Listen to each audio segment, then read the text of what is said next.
Drums, the universal instrument of rhythm, the voice of dance, the voice of festival. How do the drum communicate to the people? They talk to you, they tell you, they warn you, they praise you, they insult you, they caution you, and they discipline you. In January 1990, as part of the Commonwealth Games Arts Festival, musicians of over 20 nations gathered in Auckland to talk to each other in the language of drums. This program celebrates that Festival of Drums.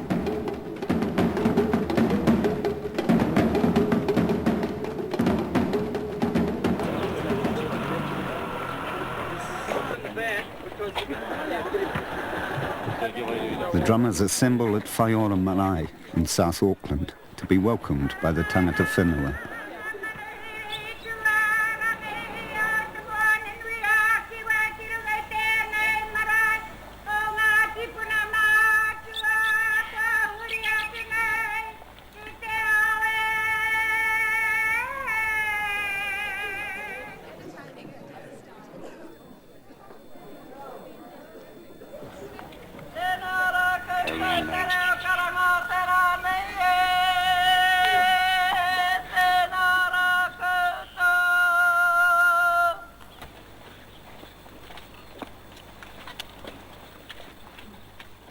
I stand here very honored indeed on behalf of Whaiora to welcome you here. We have in there a carving where there's a rope. Like this rope, we bind together. The more strands you bind together, the stronger that rope becomes. So too do people. The more we unite, the more we become stronger.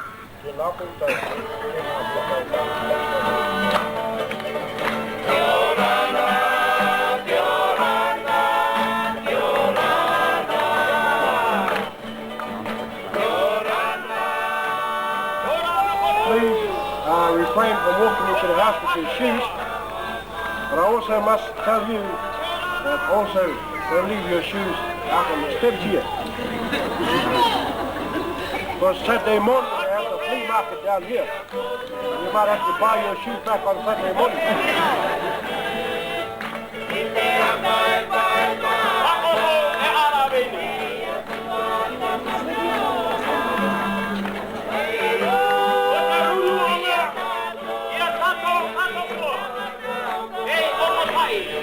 Sharing breath with the local people, the visiting nations become family. For the next 6 days, musicians from the Pacific, from Europe, the Caribbean, Africa and Asia will meet, sleep, eat and share their lives in music together under the one roof.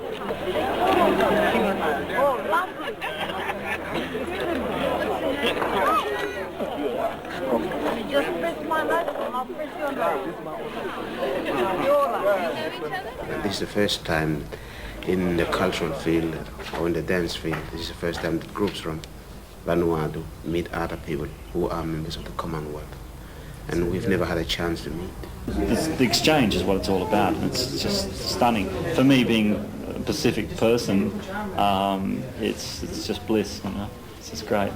You see, as we are growing, we have to learn. So when we meet each other and then discuss and talk to each other, I think it's a great thing, which I love so much.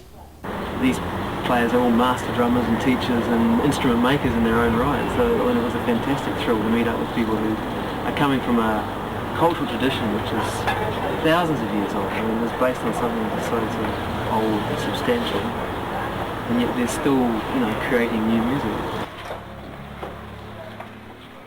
The drums assemble for workshops and rehearsal. These first-time travellers come from a village in Malaysia.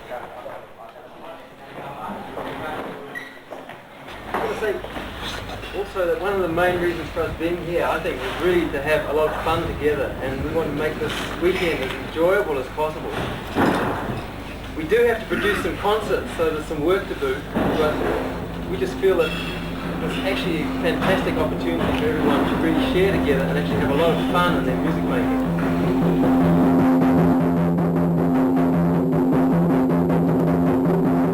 styles of drumming, like the construction of the drums themselves, are as diverse as the cultures from which they spring.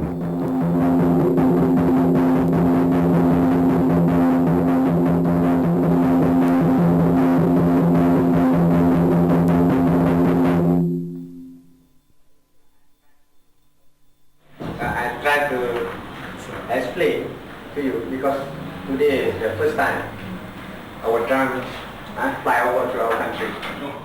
The arts of each culture represented at the festival, the landscape and climate, the crafts, the everyday work and dress, the sports and popular skills, all are widely different. But the drummers find they have a lot in common. Almost everywhere, drums celebrate weddings, festivals, harvest time and planting. Every year we have a competition. Then this team is a champion 1989. Really? Yes, this team. That's why I brought them and then part of the prize.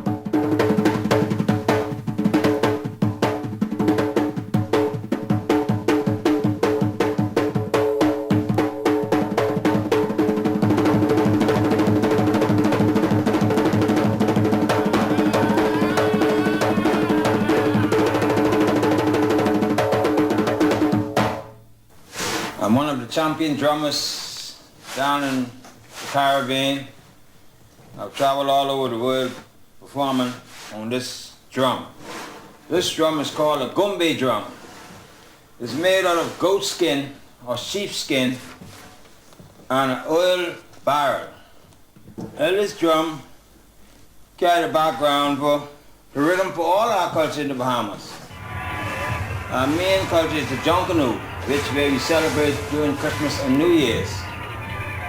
The gumbe, we celebrate in the summer. It's called a jumping dance where we use the gumbe drum again for the main instrument. And for all our shows and all our culture, we use gumbe drums.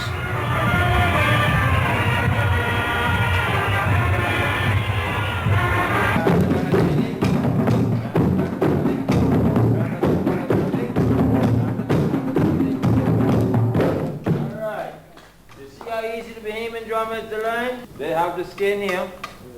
I know barrels is all over the place. Like, every time I see a barrel, I say, look at a drum.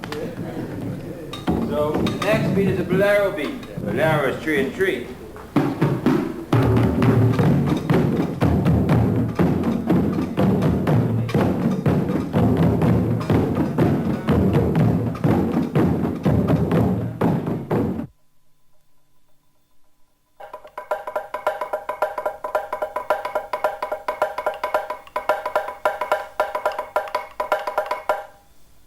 In traditional Vanuatu, way back about 30, 50 years ago, on hearing that the slit gong on certain islands which had slit gongs, it would convey a message of some sort with them.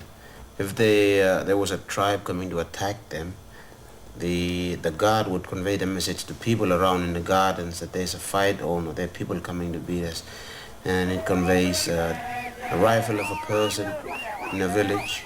He can send out the beat or the tune that signifies his rank. They would know that there's a family member within the rank, that know who it is. In special occasions like a death of a chief, they signal the tunes over the hills. In this area, the chiefs are not hereditary type chieftainship. It's the chief is made. Or you make yourself a chief by killing pigs and sharing them among your clan. And when you get a certain stage, you have to have an orchestra or a number of drums within your Nasara. It's prestige to have that.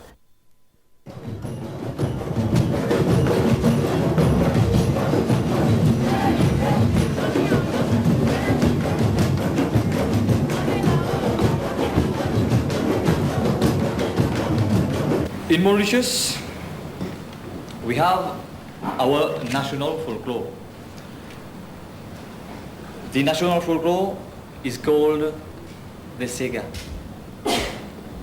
The Sega Usually it's pulsates, to the dreams of the two circular drums you find here.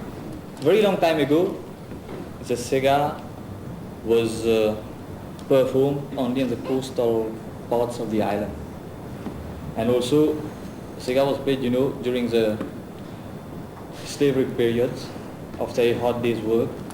So the only moments of distraction, the only moment of relaxation is during the night. So all the people living on the coast gathered together at night, and they just put on a fire with wood, and they dance till very, very late, even till the morning. They dance the Sega, which is normally accompanied by alcoholic drinks. This is called the typical Sega. We have also modern Sega, which is accompanied by, by modern instruments.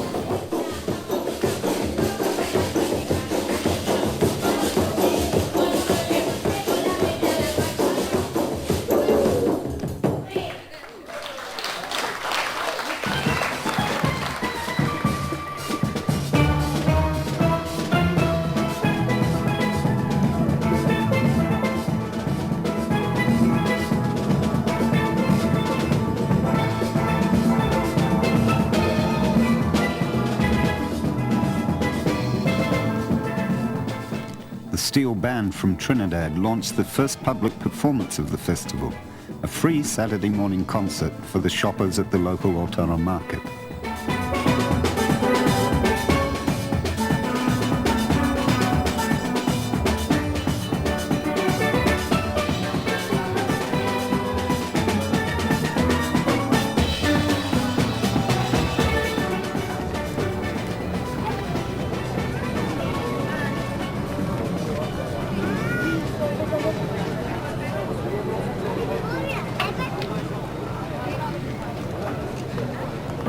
These are the corners, eh? Yes. Yeah, all the summons will be on later.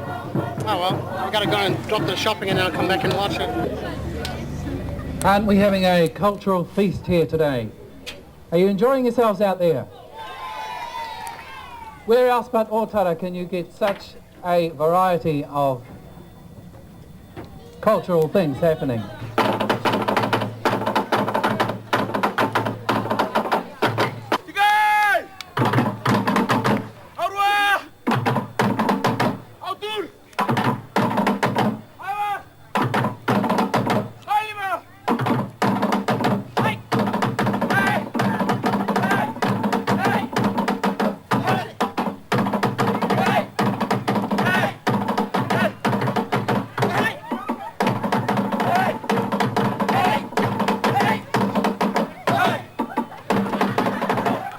On a sunny Saturday morning in South Auckland, the National Theatre Company of Papua New Guinea have their own unique way of saying, let's get to know each other.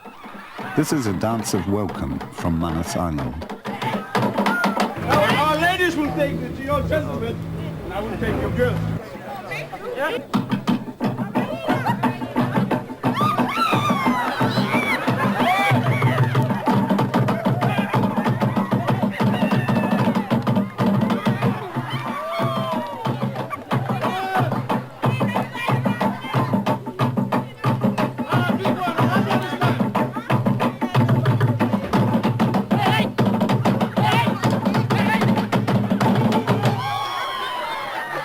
How do the drum communicate to the people? They talk to you. At the drum, it is a language. So that falls within music. Music is a language. Dance is a language. How is it a language? It communicates to the people. It educates the people on the values, the norms, the history, and the traditions and religion of the people. For those people who could not put their language into written form, there are many ways of recording history. That could be oral tradition. And because they could not write, they use the drum for oral traditions.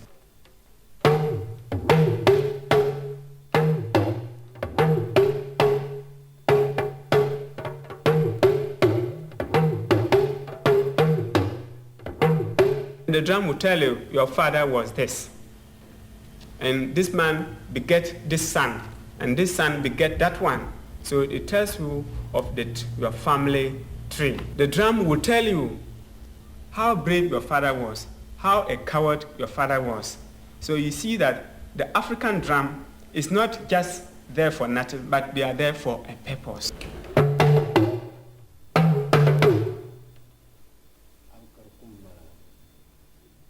Tell them what I say. He said I was feeling hungry. Actually, in Africa, all drums talk. All the drums speak. So we don't have a particular drum that we call a talking drum. Even the smallest one says something which there is a meaning. Nobody taught me how to play the drums. From your childhood, you learn. So you grow up. Learning too, it doesn't mean that you go to any person to tell you, play it like this, do it like this. The elderly people don't give us chance to learn the drums with them that way. So the only thing is you get some tunes, or sometimes you make your own drum and then go to the bush and play. Because when you are playing it in the house, they say, oh, you are disturbing. Stop it.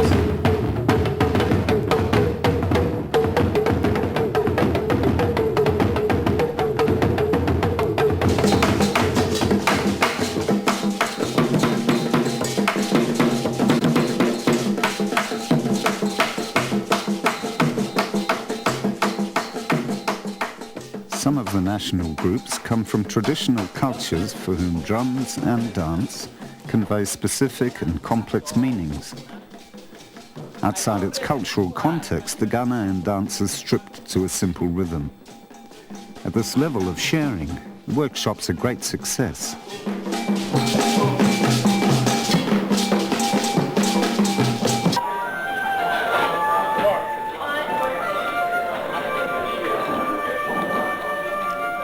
The people of Fayora Marae cater to a variety of diets and make sure there's plenty of fuel to replace all the energy burnt up in the workshops. Energy which will be focused on creating a public concert in Auckland Town Hall. We can just make a start, I thought, with getting each group to demonstrate a riff from the material that they customarily play, which they feel the rest of the group here might be able to take up and imitate. For example, I know the Cook Island team have a number of patterns within their playing which can be simplified down that everybody could quite easily do it. And we're looking for patterns that can be used to trigger things at various points throughout the show. So could we hear something first from the Cooks, please? If you just perhaps discuss amongst you or just play.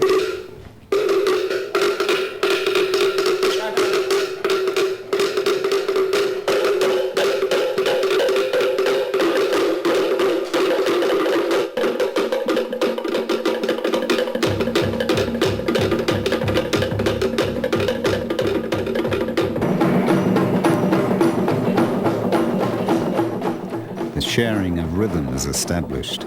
The strands are interwoven. The concert begins to take shape. Things will have built up. They go down again. There's already a sense of something very sensitive happening. And then through that, the entry of the Bahamas group. Okay, so the Bahamas group come into that. So the whole thing builds up again to a very carnival-y feel.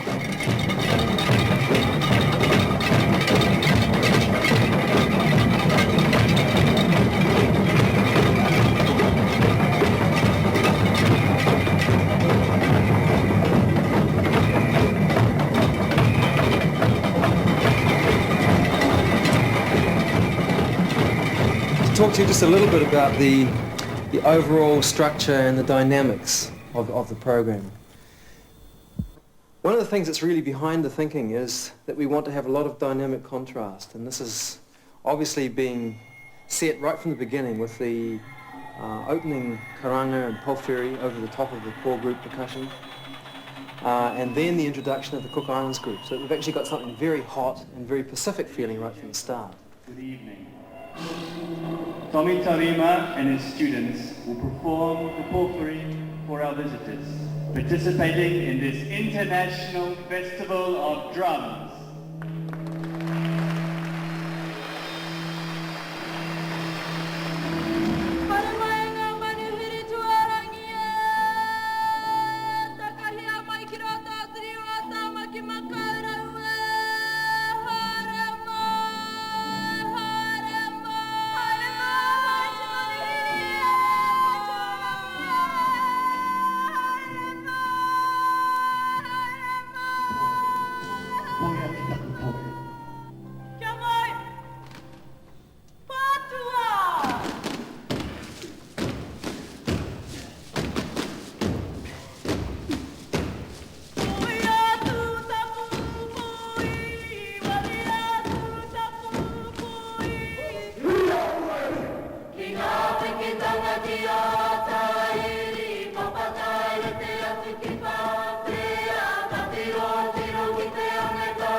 Hey!